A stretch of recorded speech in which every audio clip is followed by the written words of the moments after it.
Sveiki visi. Šiandien kalbėsime apie meilę savo. Jeigu taip myli save, kad suvalgysi papildomą bandelę, aišku, turėsi labai daug laiko praleisti sporto salėje, kad nusportuotum priaugusį gelbėjimosi ratą.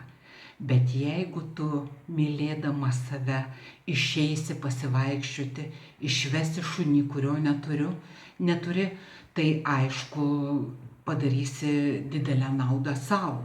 Jeigu kiekvieną dieną pasportuosi, taip pat padarysi didelę naudą savo. Taip, kad mylėdamas save būsi sveikas ir laimingas.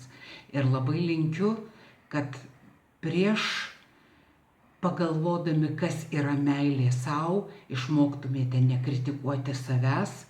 Ir man labai patinka pasakymas, kad mylėk kitus iš pertekliaus meilės savo ir tada viskas susistos į savo vietas. Ačiū Jums.